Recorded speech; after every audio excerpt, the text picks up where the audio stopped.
कैसे सही बच्चों, मैं अतुल कुमार शर्मा आपके सामने एक बार फिर उपस्थित हूँ अपनी अगली वीडियो के साथ। ये हमारी वीडियो नंबर 9 होगी। बच्चों, इससे पहले वाले वीडियो में आपने देखा, हमने आपको सेल पैरामीटर के आधार पर यूनिट सेल का क्लासिफिकेशन बताया था। मैंने आपसे कहा था कि सेल पैरामीटर के आधार पर यूनिट सेल को 7 भागों में बांटा गया। आज अपनी इस वीडियो में मैं उन सभी 7 भागों के डिस्कस के बारे में आपको डिस्कस करूँगा। देखिए बच्चों, मैंने इस चार्ट को बना रखा है। हो सकता है जब मैं वीडियो अपलोड करूं तो वीडियो का साइज बहुत छोटा हो जाए, तो इसलिए आपको एक बात ध्यान रखनी है, आपको अपनी कॉपी पर उस सारी बातों को नोट करना जो बातें मैं बताऊंगा। इसलिए मेरी बोलने पर आप विशेष रूप से ध्यान दीजिए ताकि आप अपनी कॉपी पर उसको नोट कर सकें। तो बच्चों, मैंने यहाँ पर एक टेबल बनाई है। टेबल को 3 पार्ट्स में डिवाइड कर रखा है। पहला जो पार्ट मैंने बना रखा है वो यूनिट सेल का बना रखा है।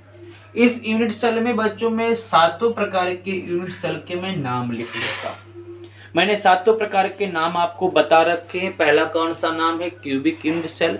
दूसरा बच्चों कौन सा नाम है? Tetragonal unit cell. तीसरा बच्चों ऑर्थोरोम्बिक यूनिट सेल। चौथा बच्चों मोनोक्लिनिक यूनिट सेल। पांचवा बच्चों ट्राइक्लिनिक यूनिट सेल। छठे की बात आती है तो हेक्सागोनल यूनिट सेल। और 7वीं की बात आती है तो बच्चों रोम्बोहाइड्रल यूनिट सेल। मैंने ट्रिक के माध्यम से आपको बताया। ट्रिक कौन सी थी? CT ओम थर्म। मैं इससे पहले वाली वीडियो में बता चुका हूँ। अब मैं एक काम करता हूँ बच्चों, ये जो मैंने दूसरा वाला पार्ट बनाया हुआ है, यहाँ पर बच्चों मैंने सेल पैरामीटर को लिया है।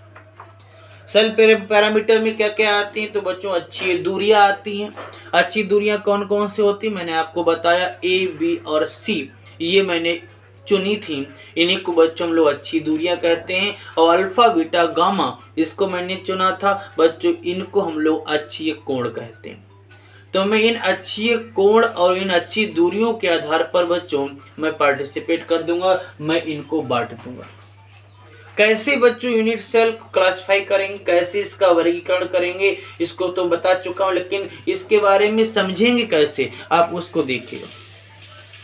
बच्चों मेरे पास अच्छी दूरियां हैं A, B, C। यहाँ पर आप देख रहे हैं अल्फा बीटा और गामा। बच्चों ये एंगल है, आप अपनी कॉपी पर नोट कर दे क्योंकि हो सकता है ये छोटी हो जाए, आपको साइज कम दिखे। तो बच्चों आप देखिएगा, क्यूबिक की जब बात करते हैं तो क्यूबिक के बारे में मैंने बताया था कि जो अच्छी दूरियां होती हैं वो बराबर रहती हैं। अच्छी दूरियां बराबर होती हैं अर्थात A = B = C। इतनी बात क्लियर हो गई? तो मैं यहाँ पर बच्चों इसको बना भी देता हूँ, A = B = C। अच्छी दूरियां बराबर हो गई। उसके बाद अच्छी कोण के बारे में मैंने बताया था। मैंने कहा था अच्छी कोण कैसे होते हैं? तो अच्छी कोण भी बच्चों बराबर होते हैं। और कितने के होते हैं? तो 90 के होते हैं। तो देखिएगा बच्चों, मैं इस एंगल्स को भी इक्वल किए देता हूँ, ये एंगल भी इक्वल होते हैं। और अच्छी कोण होता कितना है? तो बच्चों वो 90 का होता है। अगर बच्चों सेल पैरामीटर में अच्छी दूरियां A, B, C ये बराबर हो और अच्छी कोण अल्फा बीटा गामा ये भी बराबर हो, कितने के हो? 90 के हो, तो बच्चों वही यूनिट सेल किस प्रकार की होगी? तो वो बच्चों क्यूबिक यूनिट सेल कहलाएगी। कितनी बात समझ में आ गई? इसको कितने भागों में बांटा जा सकता है यूनिट सेल को? तो बच्चों इसको 3 भागों में फिर हम लोग बांट सकते हैं। वो सिंपल है। कौन कौन से होंगे तो मैं बता देता हूं। एक तो सिंपल यूनिट सेल में इसको हम लोग बांट सकते हैं, बहुत ध्यान से देखिएगा।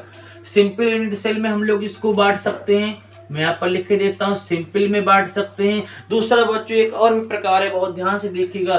सिंपल के बाद इसको हम लोग फेस में बांट सकते हैं, अर्थात फलक केंद्रित में हम लोग इसको बांट सकते हैं। और तीसरी बात बच्चों बॉडी की आती है, तो बॉडी सेंटर्ड यूनिट सेल में हम लोग इसको बांट सकते हैं। तो क्यूबिक यूनिट सेल को कितने भागों में बांटा जा सकता है? 3 भागों में बांटा जा सकता है। मैं यहाँ पर लिखे भी देता हूँ। मैं दूसरी तरफ चलता हूं बच्चों। दूसरा अपना प्रकार है tetragonal unit cell. Tetragonal unit cell कब प्राप्त होगी? हम लोग फिर अच्छी दूरी और अच्छी कोण पर जाएंगे। तो बच्चों देखिएगा, मैं यहाँ पर एक बहुत सरल तरीके से बताता हूँ। बच्चों अगर आपके सेल पैरामीटर में जो अच्छी कोण है वो 90 के ही हो, सेल पैरामीटर में जो एंगल है बच्चों वो 90 के हों और बराबर हों, सभी एंगल बराबर होंगे और कितने के होंगे बच्चों, तो वो 90 के होंगे। इतनी बात ध्यान रखिएगा, सभी एंगल्स बराबर होंगे और कितने के होंगे, 90 के होंगे। लेकिन जो दूरी है, अगर कोई दो दूरियां जैसे ए और बी अगर ये बराबर हैं और तीसरी दूरी बच्चों बराबर नहीं है, अगर कोई दो दूरियां बराबर हैं, तीसरी दूरी बराबर नहीं है, लेकिन जो एंगल है अल्फा बीटा और गामा वो तीनों बराबर है और 90 के हैं, तो बच्चों यूनिट सेल कन्वर्ट हो जाएगी टेट्रागोनल यूनिट सेल में। किस में कन्वर्ट हो जाएगी, टेट्रागोनल यूनिट सेल में कन्वर्ट हो जाएगी। इतनी बात समझ में आ गई। और इस यूनिट सेल को कितने भागों में बांटा जाता है, तो इसको दो भागों में बांटा जाता है। पहली कौन सी है बच्चों, पहली सिंपल यूनिट सेल है और दूसरी बच्चों कौन सी है, दूसरी बॉडी यूनिट सेल है। तो इसके कितने भाग बन सकते हैं, इसके बच्चों दो भाग बन सकते हैं। दैट्स क्लियर हो गया। हम लोग आगे की तरफ बात करते हैं बच्चों, आर्थोरोम्बिक की बात करते हैं। आर्थोरोम्बिक को भी अपने को एक्सप्लेन करना है, किस आधार पर, सेल पैरामीटर के आधार पर। हम लोग इसको भी एक्सप्लेन कर सकते हैं, भी बहुत इजी है बच्चों। अगर आपके एंगल अब भी सेम है और 90 के हैं, अब भी आपके अगर एंगल सेम है और 90 के हैं, तो देखिएगा बच्चों मैं एंगल को इक्वल के देता हूँ, alpha equal to beta equal to gamma, ये सभी सेम है और कितने के हैं बच्चों, 90 के हैं। लेकिन अब अच्छी दूरियां अगर एक भी इक्वल नहीं है, A is not equal, B is not equal C, अगर ये तीनों इक्वल नहीं है तो बच्चों ध्यान रखिएगा ये जो आपकी यूनिट सेल होगी ये कन्वर्ट हो जाएगी आर्थोरोम्बिक। तीनों अच्छी दूरियां बराबर हैं, तीनों कोण बराबर हैं, क्यूबिक की बात करेंगे, तीनों एंगल बराबर हैं, लेकिन दो अच्छी दूरियां बराबर हैं, तीसरी बराबर नहीं है, तो हम लोग टेट्रागोनल की बात करेंगे। अगर तीनों एंगल बराबर हैं और तीनों अच्छी दूरियां बराबर नहीं है, तो बच्चों हम लोग आर्थोरोम्बिक की बात करेंगे। That's clear. अब इसके प्रकार की तरफ जाते हैं तो बच्चों इसको चार पार्ट्स में डिवाइड किया गया है। कौन कौन से वो पार्ट हैं बच्चों मैं बता दूं। सिंपल यूनिट सेल में पार्ट्स में डिवाइड कर सकते हैं, दूसरा बच्चों फेस सेंटर्ड में डिवाइड कर सकते हैं, तीसरा बच्चों बॉडी सेंटर्ड में डिवाइड कर सकते हैं और चौथा बच्चों एंड सेंटर्ड में डिवाइड कर सकते हैं। तो इसको चार भागों में बांटा जा सकता है। मैंने यहाँ चार पार्ट बच्चों बात करते हैं मोनोक्लिनिक की। तो मोनोक्लिनिक को हम लोग कैसे एक्सप्लेन करेंगे, एक बात बहुत ध्यान से देखिएगा, बहुत सिंपल तरीके से हम लोग इसको एक्सप्लेन कर लेते हैं। मोनोक्लिनिक का जब जिक्र होगा तो बच्चों बहुत ध्यान से लिखते रहना। मोनोक्लिनिक की जब बात करेंगे तो बच्चों जो अच्छी दूरियां हैं बच्चों वो इक्वल नहीं होंगी। अच्छी दूरियां इक्वल नहीं होंगी तो मैं एक काम करता हूं, मैं अच्छी दूरियों को लेकर के स्पष्ट कर देता हूं। A is not equal, B is not equal, C. इतनी बात समझ में आ गई। A is not equal, B is not equal, C, अर्थात अच्छी दूरियां बराबर नहीं होती हैं। और मैं आपको बता दूं कोई भी दो कोण बराबर होते हैं और 90 के होते हैं। जैसे आप देखिएगा मैं यहाँ पर स्पष्ट करता हूं, ये जो आपका अल्फा और गामा है, अल्फा और गामा है ये बराबर होते हैं और कितने के होते हैं, 90 के होते हैं। परंतु जो बीटा है बच्चों वो 90 का नहीं होता। इतनी बात समझ में आ गई सबकी। फिर एक बार सुनिएगा, मैं अपनी बात को स्पष्ट करता हूं। अगर मोनोक्लिनिक यूनिट सेल की बात की जाएगी तो बच्चों ना तो ए बी के बराबर होगी ना बी सी के बराबर होगी, अर्थात अच्छी दूरियां बराबर नहीं होंगी। जबकि दो कोण अल्फा और गामा ये बच्चों 90 के होंगे, जबकि बीटा बच्चों 90 नहीं होगा। बात क्लियर हो गई। अब इसको बांटते हैं, इसको अगर बांटने की बात करें तो बच्चों इसको भी दो पार्ट्स में डिवाइड करते हैं। किस भागों में, पहला सिंपल यूनिट सेल में और दूसरा बच्चों एंड में। तो कोई अगर आपसे पूछे मोनोक्लिनिक यूनिट सेल के कितने पार्ट्स हैं, तो बच्चों दो पार्ट है, सिंपल में बांटा गया है, इसको एंड में बांटा गया है। अब हम लोग आगे की बात करते हैं, हम लोग ट्राई क्लिनिक की बात करते हैं। तो ट्राई क्लिनिक की हम लोग जब बात करेंगे तो ट्राई क्लिनिक को कितने पार्ट्स में डिवाइड किया गया है बच्चों, उसकी भी बात सुनिएगा। ट्राई क्लिनिक की बात करेंगे तो बच्चों कल्पना कीजिएगा, मैं एक बार फिर बताता हूं आपको, ना तो अच्छी दूरियां बराबर हैं और ना बच्चों एंगल बराबर है। बात समझ में आ गई। ना तो अच्छी दूरियां बराबर होंगी ना एंगल बराबर होंगे। देखिएगा मैं एक लाइन में स्पष्ट कर देता हूं, A is not equal, B is not equal, C. ऐसे ही एंगल भी, alpha is not equal beta, beta is not equal gamma, is not equal 90। ये तीनों बराबर नहीं होते और तीनों 90 के नहीं होते। तो हमारा बिल्कुल स्पष्ट तरीके से यूनिट सेल क्लासिफिकेशन हो गया। इसको हम लोग एक्सप्लेन कर सकते हैं, अच्छी दूरियां बराबर नहीं, अच्छी कोण बराबर नहीं, कोण भी 90 का नहीं। बात समझ में आ गई। तो ये ट्राइक्लिनियल होता है। इसको कितने पार्ट्स में डिवाइड करते हैं? इसको केवल एक पार्ट में डिवाइड करते हैं। वो पार्ट कौन सा है? सिंपल। ये केवल सिंपल में बांटा जा सकता है। हम लोग आगे बात करते हैं हेक्सागोनल की बात करेंगे। तो हेक्सागोनल की बात करेंगे तो बच्चों ये भी बहुत इजी है।